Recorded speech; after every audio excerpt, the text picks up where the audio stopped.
and a warm welcome to Sarah Delaney. How are you doing today, Sarah? I'm awesome, Ange. How are you? I'm fantastic. Excited to have you on. Honestly, it's been a while. I want to say almost 20 podcasts since I've had a Scotian on the podcast with me. So super excited. Nice. Yeah. Everyone, I have the pleasure of introducing you to Sarah Delaney. She is the CEO of BFD Retail Business Consulting. So just a little bit about her, and Sarah, feel free to jump in and add any added that you see fit. So Sarah is a retail operations specialist, and she has more than 25 years in the proverbial trenches. She's not afraid to roll up her sleeves, that's for sure. She's done it all from cashier to merchant to district manager. And she has the ability or superpower to find operational efficiencies in a single bound. And she really enjoys managing change and helping people grow into their own potential. She loves scheduling, crossword puzzles, singing badly, and late 80s club hits. She also feels quite strongly about the Oxford comma, but maybe we'll save the latter part for another time or another discussion. So again, Sarah, welcome. Tell us a little bit about your business so that we can understand exactly what you do for the retail industry. Okay, awesome. Well, thank you for the warm welcome. And yeah, nobody needs a grammar lesson this early in the day. Um, so what we do is a lot of times people get into opening a store or retail outlet because they're really passionate about their product. Mhm. They really love candles or making whatever. Mhm. And they don't necessarily realize all of the aspects of running a business, because I really don't believe that any entrepreneur knows all of the ins and outs of a business until they're buried in it. So what we do is we try and build some processes around the operational side of things, to give people some solid footing so that then they can grow forward. The other thing that we help people with is just giving them confidence, and making them realize that they're not alone. The thing about retail, entrepreneurship is lonely. Retail is almost lonelier, because it does get a bad rap, as just, it's a minimum wage job and it's not a career, but it really can be.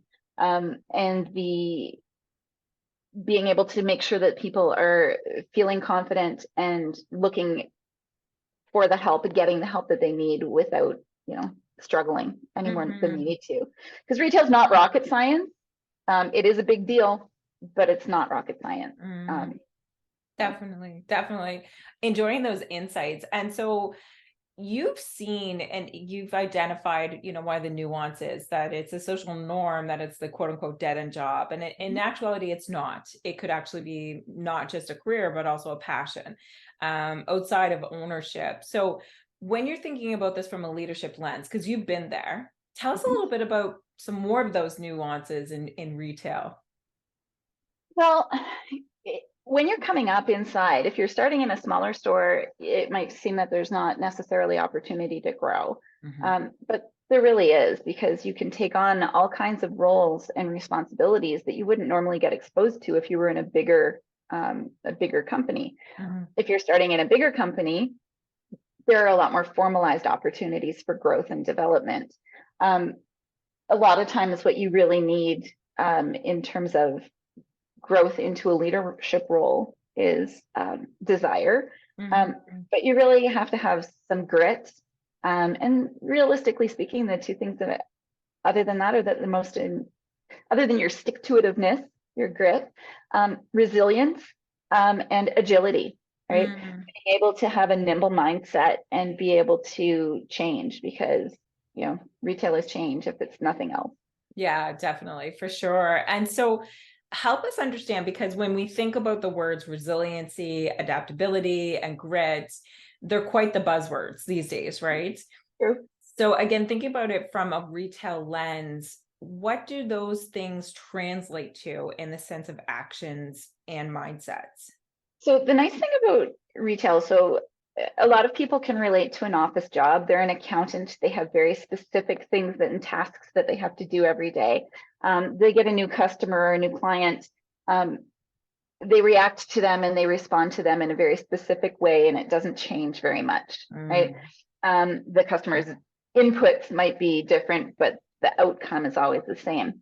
With a retail store, what you're doing is you're creating an experience, a customer experience, and every customer is going to experience that situation differently because of what they bring to the table. So when those customers are coming into your store, you set it up according to the psychology. You build your display, you build your product lines based on what you know sells in your marketplace, on the financial and data-driven side of things. But you're front line and you are interacting with people. You're inviting random strangers and guests into your business every single day, if you're a brick and mortar, if you're online as well. And whatever they bring to that meeting is where you have to meet them. So sometimes they've had a really crummy day. Sometimes they're not well. Sometimes they're very angry. Sometimes they're having a fantastic day and you couldn't do anything wrong. So you have to be adaptable and agile enough to be able to take what you're handed, figure out what that customer is looking for, and how you can fill that need in the best way. The resilience part of it comes with the fact that sometimes those customers do come in not in the best frame of mind, and they don't act as their best selves. And sometimes that can really, take the air out of your balloon. And it's about being able to pick yourself up, dust yourself off, and meet that next challenge.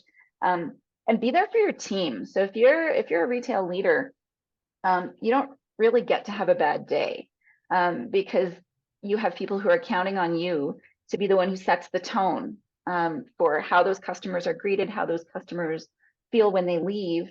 And you're also there to drive sales, to teach, to mold and develop your next level of leaders who ideally are going to come up and take your job.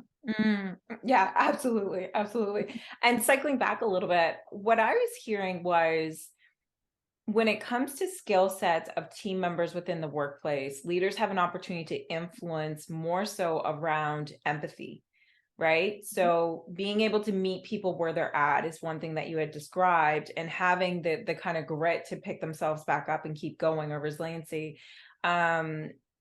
I should say, but all this to say, to me, in some circumstances, it might be being able to not sympathize, because, there are boundaries with regards to behaviors, especially in the marketplace or in retail.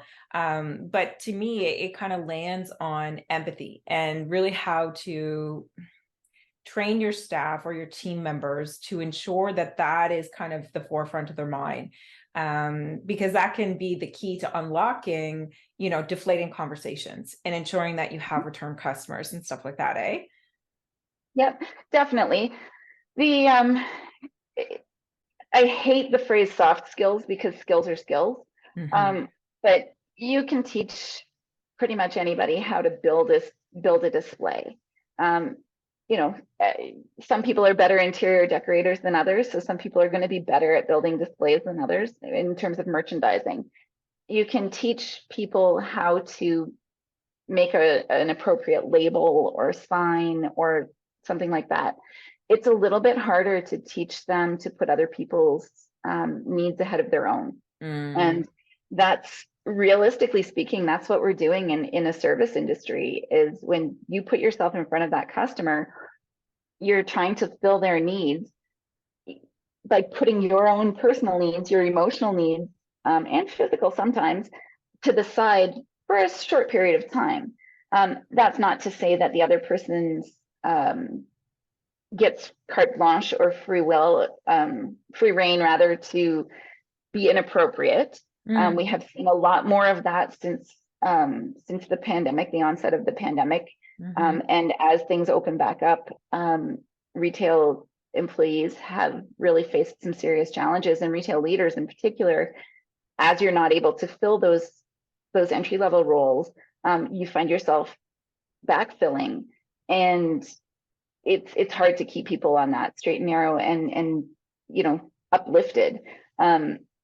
But yeah, you're trying to teach people to view something from someone else's perspective. And some people come by that naturally. Anybody who's read The Four Tendencies with Gretchen Rubin, there's a lot of people pleasers out there. But then there's a lot of people who that doesn't come naturally to, and you really need to teach them how to see signs and to look for flags and indicators for how you can connect with that person. That makes total sense to me, Sarah. And when you're thinking about it in the leadership capacity, there was a lot to unpack there. What I'm hearing is things like, because of environmental things that are going on, fires, floods, COVID, et cetera, it's making it harder and harder to retain or engage your current team members.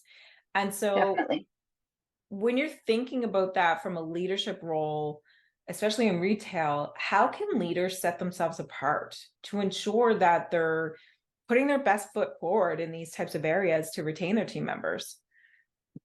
I think that the best way to do that is to display empathy yourself, to think about what's going on in your team members' lives, because we've all got a list 6 miles long of things that have to get done today, tasks, goals, objectives.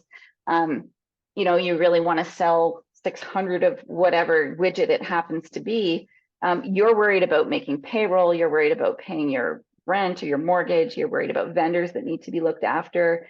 You're worried about that flyer that or advertising campaign that you've got set up for next month.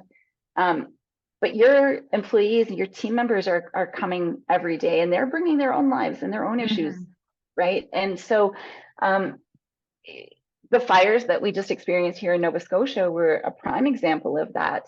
I work with several retailers who they were directly affected. They were just outside the affected zone. They had an associate whose home burned down on the first day, and they continued to come to work. And that client, they looked at their employee and they were like, well, you don't have to be here. If you need time, like, take the time. And there's like, I really need something to do and something else to focus on. I need someone else's problems to focus on so that I don't have to think about my own. So that client was showing empathy, looking after the associate, and then the associate really wanted something else to focus on beyond their own issues. So it's that cycle. But I think that when you look at your team members, not just as an asset, because I find there's a big difference between a manager and a leader. We have a lot of retail managers, as we do in any industry. They are people who manage tasks. They think that they're managing people, but really they're just managing schedules. And they're really focused on the outcome, but not necessarily the input. Leaders step forward, and they step forward where other people are scared to step in.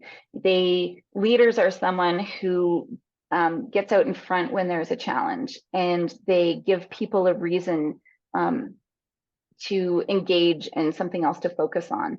I find that if you go into a store, any store, and you walk in, you can tell if they have a leader or a manager when you walk in by the attitude and the feeling that you get from their team, right? If the employees are happy and they are relaxed, they're still doing their work. I'm not talking about the ones who are just lazy and playing on their phone, but people who are actually engaged and really seem to enjoy what it is that they're doing. It's probably because they've got a strong leader who actually cares about their engagement and whether they want to be there or not. Sometimes the best thing that you can do as a leader for the rest of your team is to give the people who don't want to be there an opportunity to find their place somewhere else. Absolutely. And it really comes down to positive fit, meaning that it's not just a fit for the team member or the employee, but it's a fit with the management team, with their peers, and with the organization. I think that's a really fair statement, and a positive way to look at what is an opportunity for someone to exit or the way in which someone should exit an organization if they aren't a fit, you use the word opportunity instead of termination, which I really appreciate, because sometimes those are sticky conversations. And when you have strong leadership in play, they don't have to be. They can just Exactly. be career finding communication or conversations, right? Where it becomes a win-win. Something that I find a lot of people make the mistake that just because a conversation is difficult or complicated or uncomfortable, they find that it's a conflict, and it's not necessarily conflict. We have such a negative connotation around the word conflict, and all it means is that you know, you anticipate, a lot of times people are anticipating how the other person's going to respond without actually giving them the opportunity, or giving them the benefit of the doubt that they're going to be receptive or open. I find that as a people leader, if you are transparent in your satisfaction or dissatisfaction, and I'm not saying that you walk around like a storm cloud because you're frustrated. What I mean by that is you're clear in your expectations. You're clear when you communicate those expectations to your associate, and you are responsive. An old leader that I had that I valued very much left it with me that he keeps very short accounts. And what that meant was that you got immediate feedback, good, bad, ugly. Don't wait. We're all guilty at some point. Anybody who's led people are all guilty at some point of putting off. Oh, it's really uncomfortable, or I'm really busy. I don't really have time to go and sit with Frank and let him know what a great job he did, or that he probably could have handled that a little bit better. That conversation is going to be sticky. I'm going to wait. And then something else comes up, and then it's 2 days later, and it's too late, right? Because then it comes across as disciplinary as opposed to coaching, right? Absolutely. Or consultative. And those conversations. So if you can keep short accounts, and you're immediate with your feedback, both positive and constructive, people know exactly what to expect. They always know where they stand, and nobody has to be worried about conflict. So even if you are giving somebody an opportunity to find a better fit, it's not a surprise and nobody's upset. Absolutely. I really agree with all of those statements. And what was coming up for me, and I don't know if I have a personal bias because it's been decades since I've worked in retail myself, but have worked with leaders in retail. I guess I'm more wondering and curious, is there still the stigma or the trend in leadership that they're going to be with us a short time, not a long time, so therefore I do not really need to invest? Meaning that they're still leading, but they're not investing in the sense of the skills that could otherwise really turn the page proverbially for those individuals and the team on itself. Those retailers are why I have a company,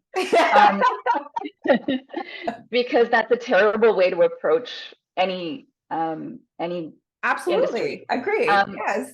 So another story that I really focus on, somebody said, well, my goodness, we keep hiring these people. It costs us $5,000 to bring somebody on, get them trained, and then they quit.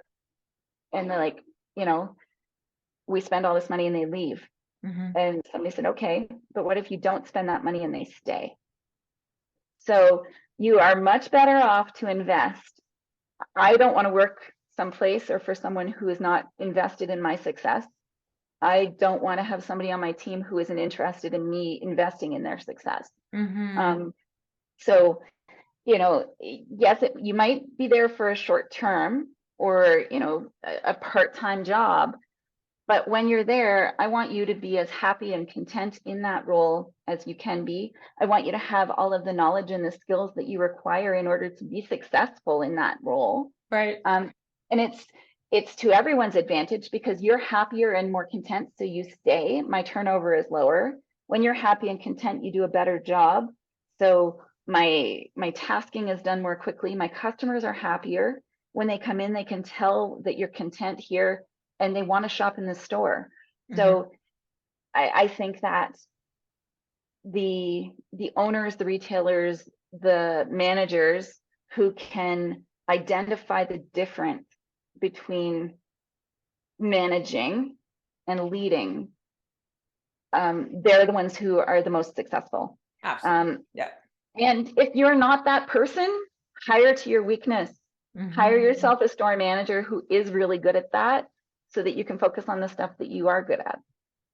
I tend to agree. And I think what I was kind of imagining as you were speaking, Sarah, is things like, to put it in tactics, if you have an individual and they're in high school, let's just say, it's quite easy to have a conversation to be like, hey, what skills do you want to get from us over the next 3 months, 6 months, what have you, or the summer?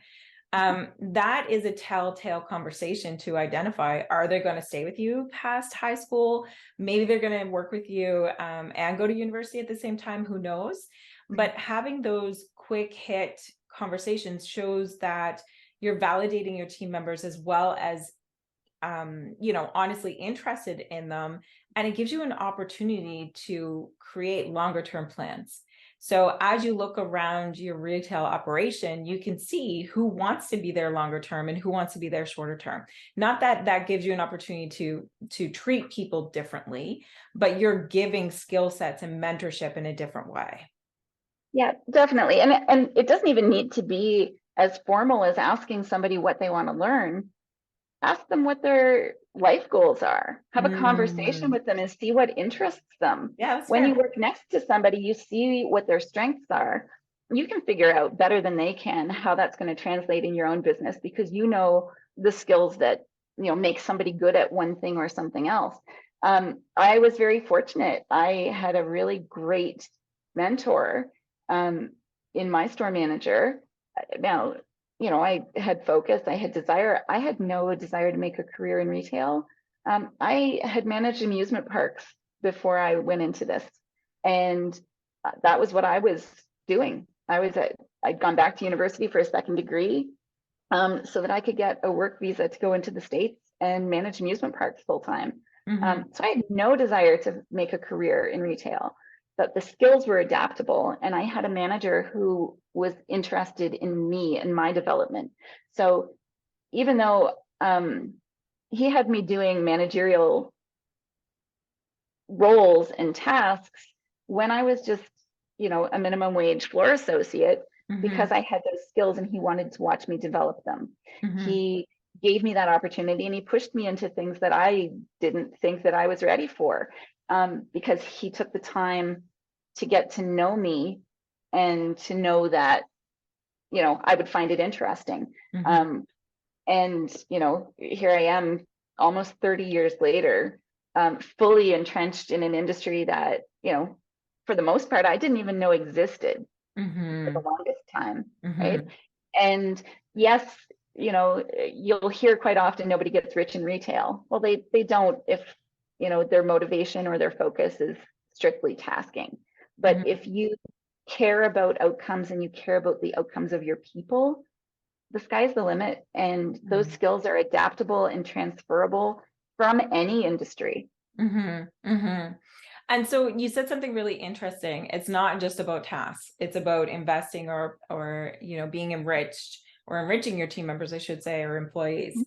And so with that in mind, Sarah, tell us more about, from a retail perspective, where do you see the intersect between operations and leadership? And how do you ensure that you're giving kind of equal efforts in both areas, right? Because oftentimes what we see is, regardless of demographic or what industry people are in, operations 9 times out of 10 will supersede leadership when called to task, right? And the fact of the matter is, when you think about true leadership, it's something that should be intertwined and lived and breathed, right? Not 100%. just words on a proverbial wall. So tell me about your experiences in that arena, and what do you offer your clients from the operational side of things so that they're not forgetting about that whole leadership piece? That is such a big question, but also a really small one. I think what happens for the most part is people get very focused on the tasks because those are the things that are on fire. And they forget that they need to invest in those emotional bank accounts by actually caring about people. They put those relationships aside. Oh, I'll get to that. I'll spend time with Marvin on Tuesday. Today, I have to worry about getting this order placed. Instead, what they could do is spend time with Marvin, teaching him how to place that order, which looks like it's a task, but it's actually a relationship development, right? Whether that becomes his job down the road or he gets good at it or doesn't get good at it, it's not relevant. What's relevant is taking the time to spend even on tasks that you don't like together. So one of the things that we do, I find that a lot of independent retailers, they get buried in the tasks. They run from thing to thing, and because they're not organized and they don't have processes in place, they can't think about developing people because they are so overwhelmed and overrun that it becomes incidental. So unless it's something that you're naturally good at, developing those relationships, it's not something that happens. Or you'll find people who are really great at the relationship stuff and they let all of the process and the back end stuff just fall to pieces. And then they end up closing their business, and it's very, very sad. And their customers and their teams are super sad because they really loved going and hanging out there, but they weren't very good at the business part. So one of the things that we do is we help them try and find that balance. We put the processes in place so that there are systems, so that you can simplify it, so that you're not always running around going from one problem to the next, or only dealing with the thing that's currently on fire. You're able to actually plan and schedule time for yourself, so that way you can think about things from a strategic perspective in terms of how you're going to develop your team, how you're going to grow forward, how you're going to present people with opportunities. And by presenting your team with opportunities and helping them grow, it actually allows you more flexibility to spend time doing the things that you like. Right. And, for some of us, what I like is the people part. So I really like being able to help coach people who may not necessarily understand the nuance of their language when they're having a conversation with an associate, or understand the fact that simply because you're the boss, whatever you say comes out with so much more gravitas than you might intend it. You might make a casual comment that you just think is a throwaway, and that's something that your employee or your team member is going to take home, take to heart, and then lose sleep over. So it's really important that you have the brain space to be able to think of those things and make sure that you're anticipating those needs in your team. I don't know if that answered the question or not, but it absolutely did. And what I'm hearing, Sarah, is that, with BFD Retail Consulting, it's really about taking the nuances out of the task and quieting those proverbial storms or fires, so that they can step into leadership from a proverbial managerial seats, whether they're owners or not, so that they can focus on the people. And that way they don't have to spend, going back to your previous example, on average $5,000 each time they have to rehire someone, which we know is a lot more. It's 2 times to 3 times the actual salary per employee, right? So it's very important to ensure that there's the right processes and SOPs, I should say, in place, or systems. And then on top of that, what I'm hearing is you also have the ability to customize it, so that you're really listening to those leaders of the retail organizations, and you can make suggestive comments and influence a positive impact for their team, because ultimately that's what we all want, for sure. I think at the end of the day, for the most part, when we're looking at, our owners and leaders and even managers, they don't wake up and get out of bed and think that they want to be a jerk to their team members. 100%. Oftentimes it could be a blind spot, it could be a learning opportunity, or they just don't know how to deploy something. Very much. I run into that a lot with people who just they know what they want, they know how to get there, they know what that person needs. They just don't know how to necessarily deliver that message. Mm, Sometimes though, it's about self-leadership and figuring out, because what you just said is about that self-awareness, yes. of knowing that they're not necessarily good at that thing. It is very difficult. It's easy to spot it in other people, but it is really difficult to see things in yourself and then It can be. work to those gaps, Mhm. right? And a lot of people really struggle with that. And a lot of people don't actually take the time until someone points it out, Mhm. um, to focus on those things. So sometimes it's about just teaching those leaders how to lead themselves through those conversations. Mhm. Definitely. And Sarah, what would you say is your big focus right now? Or is there any one area that you're really helping retailers out with? Oh, jeepers. Everybody is so different in their business. It's funny because, again, like you think that it should be easy and standardized, but I think one of the biggest things that people are struggling with right now, and I mean, you hear about it all the time, that it's very difficult to hire and keep staff, that the retention is a challenge. Um, Retention doesn't need to be a challenge if your onboarding is strong, because a lot of people don't actually develop an onboarding program, where they have a checklist. It makes a huge difference in terms of making sure that you've told people where to eat lunch, that that they understand how to record their hours. Something really simple, um, like that, how they're going to find their paycheck every Mhm. week. Mhm. Those things we forget because for us they're second nature. So these things are done ad hoc instead of in a systematic way. That's complicated for a new associate who's coming on board. They are taking on a new job. They want to learn their new skills. They want to meet their new team members. They're nervous, and then they ask one question and to get some information, and they ask another question, and they stop asking questions after a while because they feel like they're being a pain, or that Mhm. you're going to think that they're not learning quickly enough. Or so having a strong onboarding process makes a huge deal of difference in terms of how your team feels about their experience and if they want to stay. And then Mhm. you can focus, you can take the time to focus on the things that are far more fun, for them. So I think right now one of the big things that I'm seeing as a theme across all industries, because we go from fabric shops to liquor outlets to bicycle stores to you name it, we help.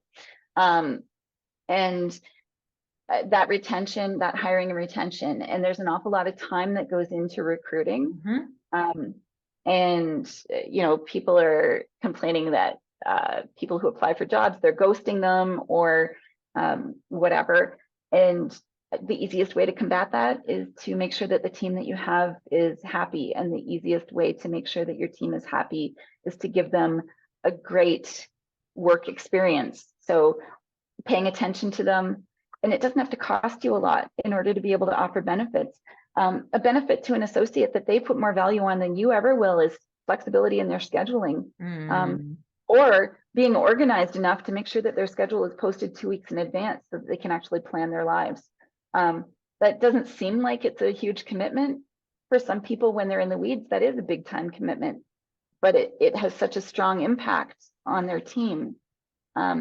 So I would say that that's the biggest consistency. Other than that, man, it's all over the board. Sometimes it's finance, sometimes it's ordering, sometimes it's logistics. Um, Sometimes it's something as simple as finding somebody to clean the bathrooms on a consistent Mm. way. Mm. Mhm. Definitely. Yeah. What keeps you, when you wake up in the morning and plant your feet on the floor, what keeps you wanting to help out the retail industry? You mentioned earlier about the passion. Yeah. Um, I love to see people happy in something that they enjoy. Mhm. Um, I can tell when I walk into a store if their owner is sleeping at night.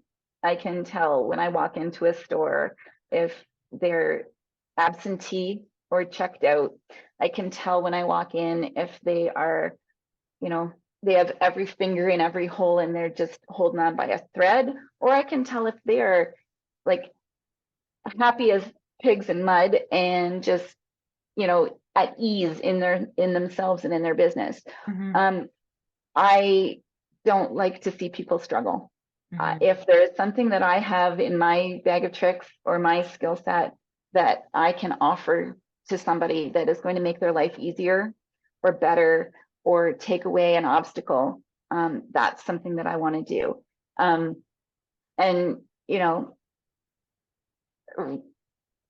retail is not rocket science. It's psychology. It's not rocket science, but I like to give them the rocket fuel that's going to project them to the next level, right? Mhm. And I give you some tips or some skills. They're going to help you be able to better manage a process or better manage your team or better manage your time, because Mhm. it's the one thing that we really do try and give back to the owners and business leaders is time, because it's the one thing that they can't create for themselves. Yes, yes, I agree with that as well. If only we could all get more time, right? Exactly. Exactly. There's a Then you can way. have a There's nap. a way. Yeah, yeah. Then you can have afternoon naps for sure. Yeah. So Sarah, I know that we could definitely talk about this at length, but want to respect your time here. Help us understand, where can we find you on LinkedIn or direct? Easiest way is through our website. It's BFD, because we're a big friggin' deal, consulting.ca. And so that's the easiest way. There's a connect button right on there. We are on LinkedIn and Facebook, completely transparent. As much as I will coach you to be really active on your social, this cobbler's child has no shoes on. So I'll tell you how to do it. I'm not as active as I should be. However, the website, we definitely respond, and we will reach out. That's fantastic. Thank you so much for joining us today and lending your insights around retail and the intersect between operations and leadership. Thank you, Ange. It was a really fun time.